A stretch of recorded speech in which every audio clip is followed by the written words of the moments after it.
दूर कहीं एक जंगल था। उस जंगल का राजा एक बहुत ही ताकतवर शेर था। उस जंगल के थोड़ी ही दूर में एक गांव था।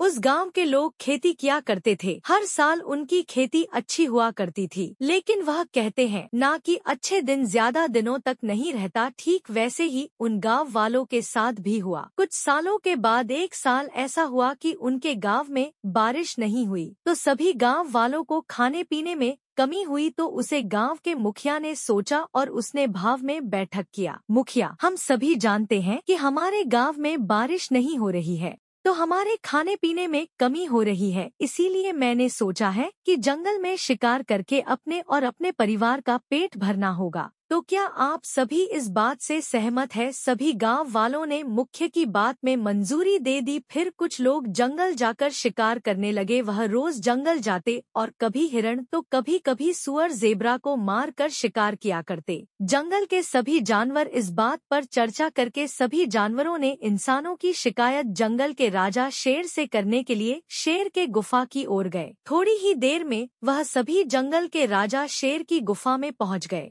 वहां पहुंचने के बाद हाथी ने शेर राजा को आवाज लगाया, हाथी राजा जी, राजा जी, शेर राजा जी, शेर राजा जी। यह सुनकर शेर बाहर आया और हाथी से बोल, शेर, क्या हुआ हाथी, तुम सभी मेरे गुफा के पास क्या कर रहे हो? हाथी, महाराज, हमें अब आप ही बचा सकते हैं, क्योंकि इंसानों ने अब हमारा शिकार करना शुरू कर दिया है। वह रोज हमारा शिकार करने के लिए जंगल में आते हैं। अब आप ही उन सभी इंसानों को जंगल से भगा सकते हैं। शेर, अच्छा तो यह बात है, चलो अब से मैं इंसानों को देख लूंगा। यह सुनकर जंगल के सभी जानवरों को राहत मिली और वह सभी अपने घर चले गए। कुछ दिन के बाद गांव के शिकारी जंगल आए शिकार करने, तो उन शिकारियों को शेर ने जंगल से ही भगा दिया। वह शिकारी जब भी जंगल आते तो वह जंगल के राजा से उन्हें भगा दिया करता था। रोज रोज खाली हाथ लौटने के कारण एक दिन सभी गांव वालों ने एक बैठक की, जिसमें मुखिया ने बोला, मुखिया, कुछ दिन से हमारे शिकारियों को शेर का सामना करना पड़ रहा है, इसलिए मैंने यह फैसला किया है कि अब से जंगल जाकर शिकार करना मना है, क्योंकि अब तो हमारे गाँव में बारिश भी होने लगी है, तो अब से जंगल शिकार करने जाना मना है। फिर सभी गाँव वालों ने मुखिया की फैसले को मानते हुए कोई भी शिकारी शिकार करने जंगल नहीं जाया करता था। कुछ दिन ऐसे ही बीत गए। एक दिन शिकारियों के लीडर को मांस खाने की दिलचस्प उठी और वह अपने सभी शिकारियों की सेना के पास गया और उन सभी को बोला,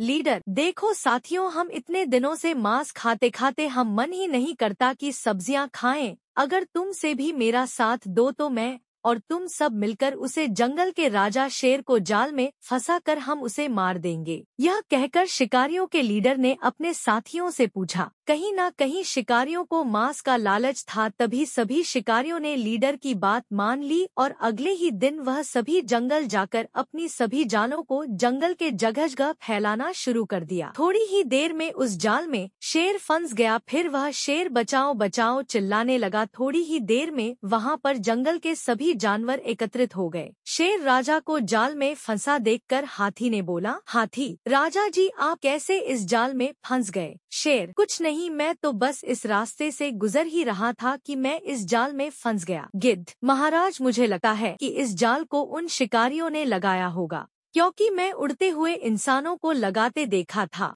उन शिकारियों को इसलिए मुझे लगता है कि उन्हीं इंसानों ने इस जाल को लगाया होगा ताकि हमारे राजा को कैद करके मार दे और वह इस जंगल में शिकार करते रहे हमेशा हमेशा के लिए। यह सुनकर जंगल के सभी जानवर डर गए और आपस में ही बात करने लगे। शेर को सभी भूल गए थे कि वह जाल में फंसा है। थोड़ी देर हो जाने पर हाथी बहुत ऊंचे आवाज में बोला, हाथी, सभी शांत हो जाओ, शांत हो जाओ। अभी हमें हमारे राजा को इस जाल से बाहर निकलना है। अभी सिर्फ यह सोचो कि इस जाल को कैसे काटे।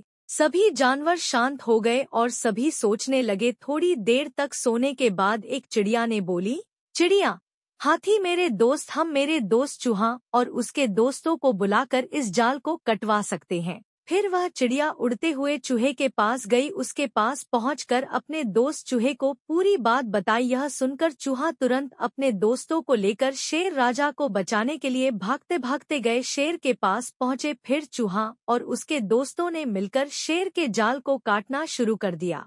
थोड़ी ही देर में उन्होंने शेर के जाल को काट दिया और उसी टाइम में शिकारी भी अपने जाल को देखने पहुंच गए। शिकारियों के लीडर ने शेर को यूं खुला हुआ देखकर बहुत डर गया, उसके साथी भी बहुत डर गए थे। फिर सभी शिकारियों ने सभी जानवरों को यूं एक साथ देखकर ऐसे वहां से भाग्य कि दोबारा उसे जंगल में वापस कभी नहीं आए, क्योंकि वह समझ गए थे कि जंगल की सभी जानवर अब एक झूठ हो गए हैं। फिर से भी जानवरों ने जंगल के सभी जनों को मिलजुल कर हटा दिया। उसके बाद से भी जानवर में जलकर खुशी खुशी रहने लगे।